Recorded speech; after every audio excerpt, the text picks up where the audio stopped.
Hello friends, welcome on education for all way to success.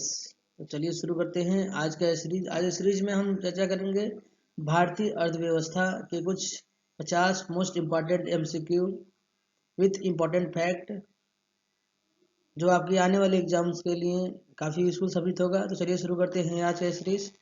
और आज का series का पहला क्वेश्चन, नोहकलियाई झरना किस प्रदेश में है? नोहकलाई झरना किस प्रदेश में है?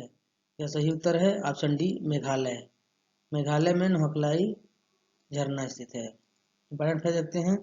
नोहकलियाई झरना मेघालय के चेरापूंजी में है। यह 1115 फीट ऊंचा है। इसकी चौड़ाई 75 फीट है। अगला क्वेश्चन, केरल में सबरीमाला मंदिर किसके लिए समर्पित एक प्रसिद्ध जगह है? सही उत्तर है option B, Ayyappan.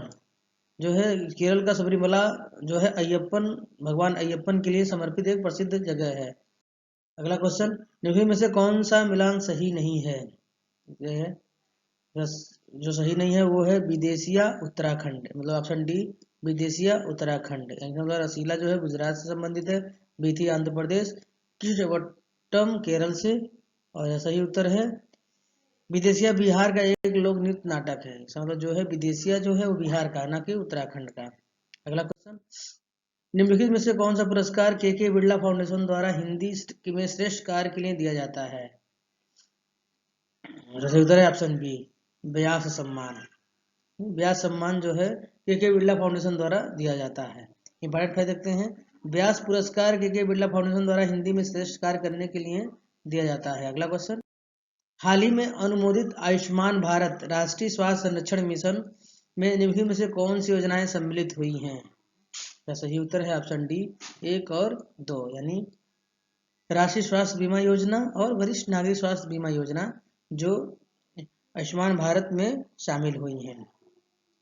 Important fact देखते हैं। आयुष्मान भारत राष्ट्रीय स्वास्थ्य संरक्षण मिशन आयुष भारत मिशन के तहत एक केंद्रीय प्रायोजित योजना है। यह योजना प्रति परिवार 5 लाख रुपए का बीमा प्रदान करती है।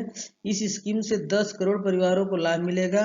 यह राष्ट्रीय स्वास्थ्य बीमा योजना और वरिष्ठ नागरिक स्वास्थ्य बीमा योजना नामक 2 योजनाओं को मिलाकर बनाई गई है। अगला क्वेश्चन, हेडलाइन मुद्रास्फीति को मापने के लिए भारत के निम्नलिखित मूल्य सूचकांकों में से कौन सा माना जाता है? सही उत्तर है ऑप्शन डी, WPI। हेडलाइन मुद्रास्फीति को मापने के लिए WPI का उपयोग किया जाता है। WPI का मतलब होता है होलसेल प्राइस इंडेक्स, थोक मूल्य सूचकांक। इसमें अगला क्वेश्चन, निम्नलिखित कथनों पर ध्यान दीजिए। कथन पहला है, संकेतक योजना मिश्रित अर्थव्यवस्था का एक विशेषता है। कथन दूसरा है, परिप्रेक्ष्य योजना समाजवादी देशों द्वारा उपयोग की जाती है। यह योजना के प्रत्येक पहलू को राज्य द्वारा नियंत्रण किया जाता है। तो सही उत्तर है ऑप्शन ए, केवल एक सही है, यानी संकेतक योजना मिश्रित अर्थव्यवस्था की एक विशेषता है। इंपॉर्टेंट फैक्ट देखते हैं। संकेतक योजना जो आमतौर पर कुछ विशिष्ट लक्ष्यों को प्राप्त करने के लिए कुछ व्यापक सिद्धांतों और दिशा निर्देशों को आगे बढ़ाता है।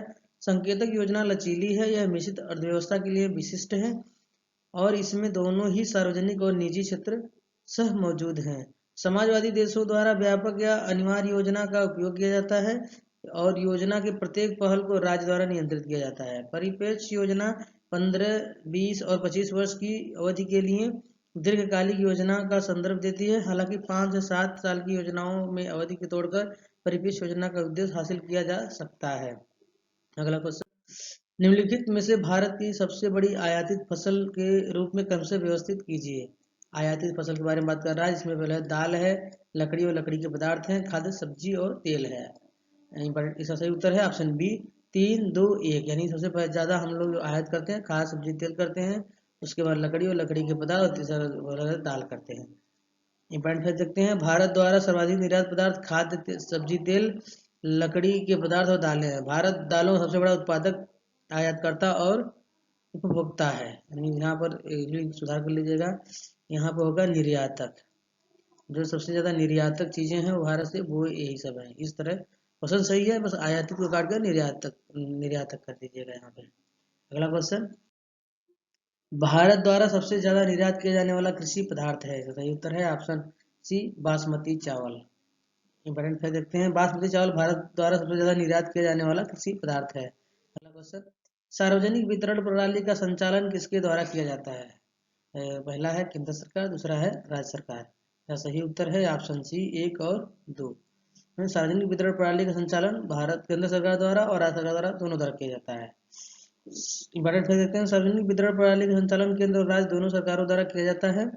एफसीआई के माध्यम से केंद्र सरकार में निम्नलिखित जिम्मेदारियां हैं: खरीद, भंडारण, अनाज के परिवहन। राज्य सरकारों को अनाज के बल्क आवंटन। राज्य सरकार की जिम्मेदारी परिचालन है, वे निम्नानुसार है: गरीबी रेखा से नीचे परिवारों की पहचान, राशन कार्ड जारी करना, उचित मूल्य दुकानों का कामकाज का पर्यवेक्षण करना। अगला क्वेश्चन, वाणिज्यिक फसलों के लिए मूल्य समर्थन संचालन को लागू करने के लिए केंद्रीय नोडल एजेंसी है। इसका सही उत्तर है ऑप्शन ए नाफेड, यानी जो है वाणिज्यिक फसलों के लिए मूल्य समर्थन संचालन को जो लागू करता है वो है नाफेड। इंपॉर्टेंट फैक्ट देखते हैं। नाफेड जो है national agriculture cooperative marketing federation of India limited, Bharat के राष्ट्रीय कृषि सहकारी विपणन संघ लिमिटेड की स्थापना 2 अक्टूबर 1958 में हुई थी। अगला क्वेश्चन, निम्नलिखित में से कौन सा सारफेसी अधिनियम के प्रावधान है जो बैंकों को अपनी गैर निष्पादित संपत्तियों एनपीए को कम करने में सक्षम बनाता है? स्टेटमेंट पहला है सुरक्षित लेनदार द्वारा सुरक्षा ब्याज का प्रवर्तन। दूसरा स्टेटमेंट है संपत्ति पुनर्निर्माण कंपनी को गैर निष्पादित संपत्तियों का स्थानांतरण जो तब उन संपत्तियों को निपटान करेगा और आय का एहसास करेगा। तीसरा है परिसंपत्तियों के सुधार के लिए कानूनी ढांचा प्रदान करना। चौथा है भारत के क्रेडिट सूचना ब्यूरो सिविल के तहत ग्राहकों के विश्वसनीयता ट्रैक रिकॉर्ड बनाने में बैंकों की सहायता करना। यह सही उत्तर है ऑप्शन सी 1, 2 और 3, यानी इसमें जो स्टेटमेंट पहला है, दूसरा है और तीसरा ये सारफेसी अधिनियम का प्रावधान है। ब्रांड देखते हैं। SARFAESI the securitisation and reconstruction of financial asset and enforcement of securities interest act, वित्तीय संपत्तियों की सुरक्षा और पुनर्निर्माण और सिक्योरिटीज ब्याज प्रवर्तन अधिनियम 2002 में पारित एक कानून है। यह बैंकों और अन्य वित्तीय संस्थाओं को ऋण वसूलने के लिए आवासीय या व्यावसायिक संपत्तियों की नीलामी करने की अनुमति देता है। अगला क्वेश्चन, भारत में नोट छपाई की जगह निम्नलिखित में कहाँ है? नोट छपाई की जगह कहाँ है? इसका पहला है स्टेटमेंट नासिक, दूसरा होशंगाबाद, तीसरा हैदराबाद, चौथा औरंगाबाद, पांचवा देवास। इसका सही उत्तर है ऑप्शन बी 1, 2, 3 और 5। 1, 2, 3 और 5, यानी 5 है। औरंगाबाद को छोड़कर सभी जगह नोट छपाई की जाती है। इंपॉर्टेंट कर देते हैं। भारत में 4 मुद्रा note printing press Mysore Karnataka और सल्बोनी पश्चिम बंगाल में, 2 आरबीआई प्रेस और 2 सुरक्षा प्रिंटिंग और meeting carp of India limited Nashik Maharashtra में और देवास मध्य प्रदेश में है। इसके अलावा 4 जगह है जहां सिक्के कोलकाता, हैदराबाद, मुंबई, नोएडा में मिंट किए जाते हैं, प्रिंट किए जाते हैं। सुरक्षा पेपर मिल की स्थापना 1968 में होशंगाबाद मध्य प्रदेश में बैंक नोट के लिए कागजात बनाने के लिए की गई थी। अगला क्वेश्चन, व्यवहार्यता गैप फंडिंग योजना बीजीएफ के संबंध में निम्नलिखित में से कौन सा कथन सत्य नहीं है? पूछ रहा है कि कौन सा कथन सत्य नहीं है। इसका कथन एक है बीजीएफ के तहत केंद्र सरकार सार्वजनिक निजी साझेदारी PPP मोड में लागू होने वाली परियोजना की पूंजीगत लागत का 20% तक मिलती है। दूसरा है इस योजना को वित्त विभाग मंत्रालय द्वारा प्रसारित किया जाता है। तीसरा है बीजीएफ के लिए पात्र क्षेत्र बुनियादी ढांचे, स्वास्थ्य और शिक्षा हैं। बीजीएफ एक बल गुणक है जिसे सरकार अपने संसाधनों को अधिक प्रभावी ढंग से लाभ पहुंचाने के सक्षम बनाता है। इसका जो उत्तर है ऑप्शन सी है। बीजीएफ के लिए पात्र क्षेत्र बुनियादी ढांचे, स्वास्थ्य और शिक्षा जो है ये सही नहीं है। ये जो हमारे जो बीजीएफ के संबंध में ये कथन जो गलत है, इसके लिए काम नहीं, फंडिंग नहीं करता है। इंपॉर्टेंट देखते हैं। उच्च आर्थिक रिटर्न के साथ कई परियोजनाओं के लिए लेकिन वित्तीय रिटर्न लाभ प्राप्त निवेशक के लिए पर्याप्त नहीं हो सकता है। मिसाल के तौर पर एक ग्रामीण सड़क कई गांवों को पास के शहर से जोड़ती है। इससे इन गांवों को बाजार अर्थव्यवस्था के साथ एकीकृत करके भारी आर्थिक लाभ मिलेगा, लेकिन कम आमदनी के कारण उपयोगकर्ता शुल्क चार्ज करना संभव नहीं होगा। ऐसी स्थिति में परियोजना निजी निवेश पाने की संभावना में नहीं है। ऐसे मामलों में सरकार परियोजनाओं को व्यवहार्य बनाने के लिए लागत के एक हिस्से में प्रवेश कर सकती है और मिल सकती है। इन विधि को व्यवहार्यता अंतराल वित्त पोषण के रूप में जाना जाता है। इन योजनाओं को वित्त मंत्रालय द्वारा प्रशासित किया जाता है। बीजीएफ के लिए पात्र क्षेत्र वर्तमान में केवल बुनियादी ढांचा है। अगला क्वेश्चन, उचित वस्तुओं पर लोगों की उपलब्धता सुनिश्चित करने के लिए सरकार को एक आवश्यक वस्तु के रूप में एक वस्तु घोषित करने के लिए आवश्यक वस्तु अधिनियम 1955 ईसी अधिनियम के तहत शक्ति प्राप्त है। इस अधिनियम के अंतर्गत कौन से माल आते हैं? इसमें है पहला कागज, दूसरा है तैयार, तीसरा उर्वरक, चौथा पेट्रोलियम उत्पाद, पांचवा है रुई और जूट बीज। यह सही उत्तर है ऑप्शन सी 2, 3, 4, 5 यानी 2, 3, 4, 5। हैंग तैयार, उर्वरक, पेट्रोलियम उत्पाद और रुई और जूट यानी कागज को छोड़कर सभी इसमें शामिल हैं। इंपॉर्टेंट कर देते हैं। इसी अधिनियम के तहत 7 तरह के पदार्थ आते हैं। पहला है दवा, दूसरा उर्वरक, तीसरा खाद्य, तीसरा है हार्पयार्न कपास, पांचवा है पेट्रोलियम, छठवां कच्चे जूट और जूट, सातवां खाद्य फसलों के बीज और फल सब्जियों के बीज, मवेशी चारा और बीज, जूट के बीज, सूती बीज आदि। अगला क्वेश्चन, सार्वजनिक वितरण प्रणाली पीडीएस का मतलब आवर्ती आधार पर उचित मूल्य दुकानों के नेटवर्क के माध्यम से बड़ी संख्या में लोगों को आवश्यक वस्तुओं का वितरण करना है। पीडीएस में मिलने वाली वस्तुएं हैं पहला चावल, दूसरा गेहूं, तीसरा दाल, चौथा चीनी, पांचवा केरोसिन। सही उत्तर है ऑप्शन डी 1, 2, 3, 4, 5 यानी 1, 2, 3, 5 यानी चीनी नहीं मिलता है। इंपॉर्टेंट फैक्ट देते हैं। पीडीएस में मिलने वाली वस्तुएं हैं चावल, गेहूं, दाल और केरोसिन। अगला क्वेश्चन, इनमें से कौन से मिलान सही है? पीली क्रांति अंडे के लिए हुई थी, सुनहरी क्रांति तिलहन के लिए, गोल क्रांति आलू के लिए, भूरी क्रांति उर्वरक के लिए। इसका सही उत्तर है इसका जो है डी जो है 3 और 4 जो सही है वो है 3 और 4 यानी गोल क्रांति आलू के लिए और भूरी क्रांति उर्वरक के लिए हुई थी। पीली क्रांति तिलहन उत्पादन से संबंधित है, सुनहरी क्रांति फल उत्पादन से संबंधित है। अगला क्वेश्चन, मुद्रा का अवमूल्यन भुगतान घाटे के संतुलन को सही कर सकता है क्योंकि? यह सही उत्तर है ऑप्शन ए, यह विदेशी मुद्रा में निर्यात की कीमत कम करता है और घरेलू मुद्रा में आयात की कीमत को बढ़ाता है। जो मुद्रा का अवमूल्यन भुगतान घाटे के संतुलन को सही कर सकता है क्योंकि यह विदेशी मुद्रा में निर्यात की कमी कम करता है यानी विदेशी मुद्रा में जो है निर्यात की कमी करता है, कीमत में कमी करता है और घरेलू मुद्रा में आयात की कीमत बढ़ाता है। इंपॉर्टेंट फैक्ट देखते हैं। अवमूल्यन एक मुद्रा और दूसरे के बीच निश्चित विनिमय दर की गिरावट का संदर्भ देता है। अवमूल्यन का उपयोग शेष राशि बैलेंस ऑफ पेमेंट घाटे को सही करने के लिए किया जाता है, लेकिन केवल अंतिम उपाय के रूप में घरेलू अर्थव्यवस्था पर इसका बड़ा असर पड़ता है। अवमूल्यन एक बैलेंस ऑफ पेमेंट घाटे को सही कर सकता है क्योंकि यह विदेशी मुद्राओं के संदर्भ में विशेषज्ञों की कीमत कम करता है और घरेलू बाजार पर आयात की कीमत बढ़ाता है। अगला क्वेश्चन, नाबार्ड में भारत सरकार का कितना हिस्सा है? इसका सही उत्तर है ऑप्शन सी 99%। इंपॉर्टेंट फैक्ट देखते हैं। राष्ट्रीय कृषि और ग्रामीण विकास बैंक नाबार्ड की स्थापना 1982 में हुई थी। आरबीआई ने इसमें अपने शेयर बेच दिए और अब इसमें भारत सरकार का 99% हिस्सा है। यह कृषि एसएसआई और कॉटेज और गांव उद्योग के प्रचार के लिए क्रेडिट प्रदान करने के लिए स्थापित किया गया था। यह कृषि के क्षेत्र में सर्वोच्च संस्थान है। अगला क्वेश्चन, भारत में खाद्य सुरक्षा और मानक अधिनियम कब पारित हुआ था? सही उत्तर है ऑप्शन बी 2006 में। इंपॉर्टेंट फैक्ट देखते हैं। भारत में खाद्य सुरक्षा और मानक अधिनियम 2006 में पारित हुआ था लेकिन 2011 में लागू हुआ। अगला क्वेश्चन, भारत में कुल बाहरी ऋण में अधिकतम हिस्सा किसका है? सही उत्तर है ऑप्शन ए दीर्घावधि उधार। इंपॉर्टेंट फैक्ट देखते हैं। भारत के कुल बाहरी ऋण में अधिकतम हिस्सा दीर्घावधि उधार का है। अगला क्वेश्चन, रिजर्व ट्रेंच स्थिति आरटीपी एक शब्द है जिसका निम्न में से किसके संदर्भ में किया जाता है? सही उत्तर है ऑप्शन डी अंतर्राष्ट्रीय मौद्रिक कोष यानी जो है आईएमएफ के संदर्भ में हम रिजर्व ट्रेंच स्थिति का प्रयोग करते हैं। इंपॉर्टेंट फैक्ट देते हैं। किसी सदस्य के कोटा और आईएमएफ की मुद्रा में होल्डिंग्स के बीच अंतर एक देश की रिजर्व ट्रेंच स्थिति है। अगला क्वेश्चन, निम्न में से कौन सी योजना वर्ल्ड बैंक की सहायता से नहीं चल रही है?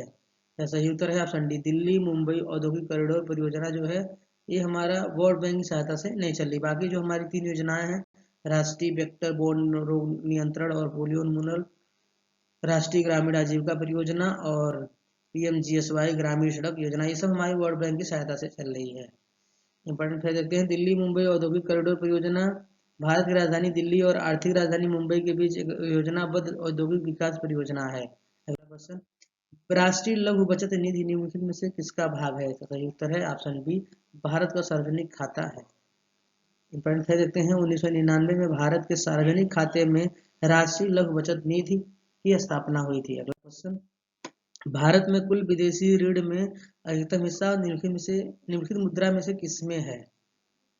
इसका सही उत्तर है ऑप्शन ए, यूएस डॉलर।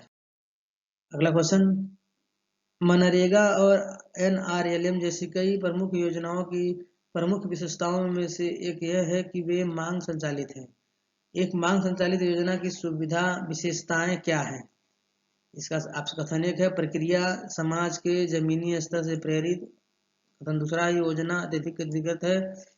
तीसरा है, कार्यान्वयन बड़े पैमाने पर केंद्र सरकार द्वारा किया जाता है। सही उत्तर है ऑप्शन डी, 1, 2, 3, यानी जो तीनों है वो इसमें मांग संचालित की विशेषता है। इंपॉर्टेंट फैक्ट देखते हैं, दो तरह की प्रणालियां हैं, एक आवंटन आधारित है और दूसरा मांग संचालित है। आवंटन आधारित आपूर्ति को भी संचालित किया जा सकता है। मांग संचालित शक्ति का तात्पर्य है कि योजना कार्यान्वयन गरीबों के जमीनी संस्थानों द्वारा नीचे से संचालित किया जाता है। योजना अत्यधिक विकेंद्रित होगी। यह PRI, SHG इत्यादि जैसे संस्थानों द्वारा संचालित है। नरेगा के तहत नौकरियां मांग की जाती है। NRLM के तहत भी एक मांग संचालित रणनीति अपनाई जाती है। अगला क्वेश्चन, राष्ट्रीय केसर मिशन किसकी उपयोजना के रूप में लॉन्च किया गया है? सही उत्तर है ऑप्शन सी, राष्ट्रीय कृषि विकास योजना के तहत राष्ट्रीय केसर मिशन उपयोजना लागू की गई है। इसका इंपॉर्टेंट फैक्ट है, राष्ट्रीय केसर मिशन राष्ट्रीय कृषि विकास योजना के अंतर्गत केसर के विकास के लिए लॉन्च किया गया। अगला क्वेश्चन, निम्नलिखित में क्या मुद्रास्फीति विरोधी उपाय नहीं है? तो सही उत्तर है ऑप्शन सी, खुले बाजार में सुरक्षाएं खरीदना। यानी जो है मुद्रास्फीति विरोधी उपाय जो नहीं है वो है खुले बाजार में सुरक्षाएं खरीदना। इंपॉर्टेंट फैक्ट देखते हैं, ऐसा इसलिए है क्योंकि ओपन मार्केट्स में प्रतिभूतियों की खरीद से अधिक चल निधि प्रणाली हो जाएगी और अधिक चल निधि का मतलब है कि अधिक धन एक ही सामान का पीछा करेगा। अगला क्वेश्चन, भारत में अप्रत्यक्ष कर का सबसे ऊंचा प्राधिकरण कौन सा है? सही उत्तर है option C, CBEC। Important fact देखते हैं, भारत में अप्रत्यक्ष कर की सबसे ऊंचा प्राधिकरण CBEC है, central board of excise and custom, केंद्रीय उत्पादन और सीमा शुल्क बोर्ड है। यहीं पर हमारा जो होता है डायरेक्ट कर जो होता है हमारा, जिसे बोलते हैं प्रत्यक्ष कर, इसके लिए होता है CBDT। जो होता है सबसे बड़ा जो प्राधिकरण है वो CBDT है, डायरेक्ट टैक्स के लिए। अगला क्वेश्चन, निम्नलिखित में कौन सा डेटा मासिक रूप से जारी किया जाता है? तो सही उत्तर है ऑप्शन डी, उपरोक्त सभी। जो हमारा है WPI, CPI और IIP जो है, तो तीनों है जो मासिक रूप से जारी की जाती है। CPI का फुल फॉर्म होता है उपभोक्ता मूल्य सूचकांक, IIP का औद्योगिक उत्पादन सूचकांक, W का थोक मुद्रा मूल्य सूचकांक। अगला क्वेश्चन, निम्नलिखित में कौन सा कर अप्रत्यक्ष कर नहीं है? सही उत्तर है ऑप्शन ए, निगम कर। निगम कर जो होता है वो डायरेक्ट टैक्स होता है। अप्रत्यक्ष कर वे कर है जो सीधे जनता से न लेकर अन्य संसाधनों द्वारा लिए जाते हैं, जैसे बिक्री कर, सेवा कर, एक्साइज ड्यूटी कर इत्यादि। अगला क्वेश्चन, प्रत्यक्ष कर कोड निम्नलिखित में से किससे संबंधित है? सही उत्तर है ऑप्शन ए, आयकर। आयकर से संबंधित है। इंपॉर्टेंट फैक्ट देखते हैं, प्रत्यक्ष कर वे कर होते हैं जो लोगों से सीधे लिए जाते हैं। आयकर एक प्रकार का प्रत्यक्ष कर है। अगला क्वेश्चन, निम्नलिखित में क्या अदृश्य निर्यात उत्पन्न करता है? तो सही उत्तर है ऑप्शन बी, आयात और यात्रा जो है अदृश्य निर्यात उत्पन्न करता है। अगला क्वेश्चन, विदेशी प्रत्यक्ष निवेश FDI और विदेशी संस्थागत निवेश FII किस मामले में अलग है? इसका सही उत्तर है ऑप्शन ए, FDI पूंजी को प्रौद्योगिकी और प्रबंधन लाता है और FII केवल पूंजी लाता है। अगला क्वेश्चन, निम्नलिखित में से कौन सा वित्तीय उत्तरदायित्व और बजट प्रबंधन अधिनियम 2003 में निर्धारित नहीं किया गया था? इसका सही उत्तर है ऑप्शन बी, प्राथमिक घाटे का उन्मूलन जो है हमारे वित्तीय बजट में प्रबंध नहीं किया गया था। इसका भी बारे में देखते हैं, वित्तीय उत्तरदायित्व और बजट प्रबंधन अधिनियम 2003 में पारित हुआ। इसका उद्देश्य राजकोषीय घाटे को खत्म करना था। हालांकि 2007 और 2008 की आर्थिक मंदी के कारण यह सफल हो गया। अगला क्वेश्चन, आमतौर पर आर्थिक विकास किसके साथ मिलकर होता है? तो सही उत्तर है ऑप्शन ए, मुद्रास्फीति के साथ मिलकर होता है। अगला क्वेश्चन, निम्नलिखित में क्या सही प्राथमिक घाटे को बताता है? यह सही उत्तर है ऑप्शन डी, वित्तीय घाटा और ब्याज भुगतान। वित्तीय घाटा माइनस ब्याज भुगतान जो है वो बताता है प्राथमिक घाटे को, सही प्राथमिक घाटे को बताता है। इंपॉर्टेंट फैक्ट देखते हैं, राजकोषीय घाटे को प्राथमिक घाटे और ब्याज भुगतान में विभाजित किया जा सकता है। राजकोषीय घाटों से ब्याज भुगतान घटाकर प्राथमिक घाटा प्राप्त किया जाता है। इस प्रकार प्राथमिक घाटा राजकोषीय घाटे के कम ब्याज भुगतान के बराबर है। यह सरकारी वित्त की वास्तविक स्थिति को इंगित करता है, क्योंकि इसमें अतीत में किए गए ऋणों के ब्याज बोझ को शामिल नहीं किया गया है। अगला क्वेश्चन, उद्यमी हेल्पलाइन किससे संबंधित है? उद्यमी हेल्पलाइन किससे संबंधित है? यह सही उत्तर है ऑप्शन डी, सूक्ष्म, छोटे और मध्यम आकार के उद्यम। इसका मतलब है जो हमारा उद्यमी हेल्पलाइन है वो एमएसएमई के लिए है। इंपॉर्टेंट फैक्ट देखते हैं, उद्यमी हेल्पलाइन सक्षम, छोटे और मध्यम आकार के उद्यम से संबंधित इसका उद्घाटन 2010 में तत्कालीन प्रधानमंत्री डॉक्टर मनमोहन सिंह ने किया था। अगला क्वेश्चन, राष्ट्रीय खाद्य अनाज प्रगति योजना निम्नलिखित में से किससे संबंधित है? यह सही उत्तर है ऑप्शन सी, सार्वजनिक वितरण प्रणाली का आधुनिकीकरण जो है हमारी राष्ट्रीय खाद्य अनाज प्रगति योजना से संबंधित है। इंपॉर्टेंट फैक्ट देते हैं, राष्ट्रीय खाद्य अनाज प्रगति योजना का उद्देश्य सार्वजनिक वितरण प्रणाली का आधुनिकीकरण है। अगला क्वेश्चन, निम्नलिखित करों पर ध्यान दीजिए, सेवा कर, सीए के कार्य पर कर, निवेश पर कमाई गई ब्याज पर कर। का सही उत्तर है ऑप्शन ए, केवल एक। जो है में से कौन सा अप्रत्यक्ष कर है? इसमें प्रत्यक्ष कर जो हमारा है वो सेवा कर है।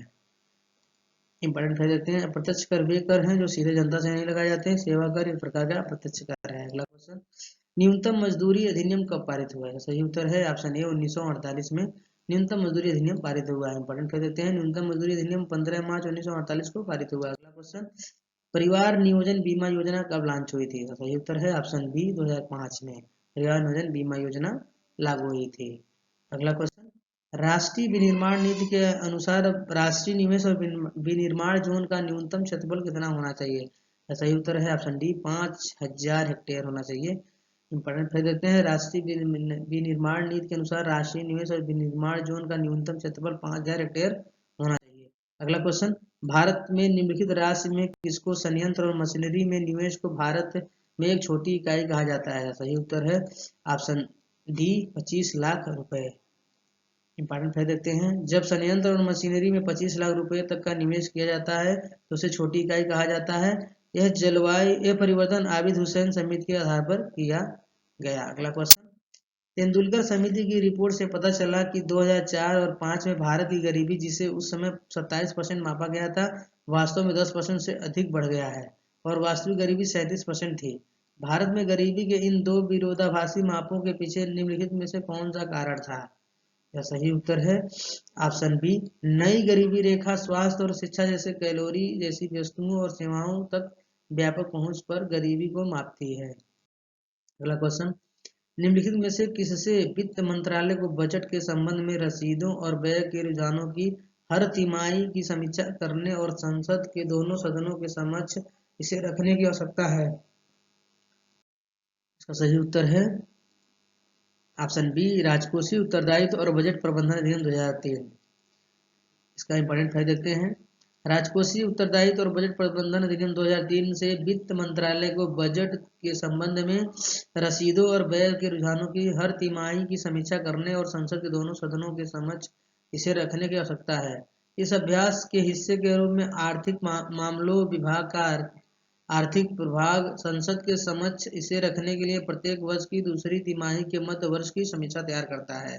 अगला क्वेश्चन, निम्नलिखित पर ध्यान दीजिए, इसका है पहला केंद्र सरकार, दूसरा है राज्य सरकार।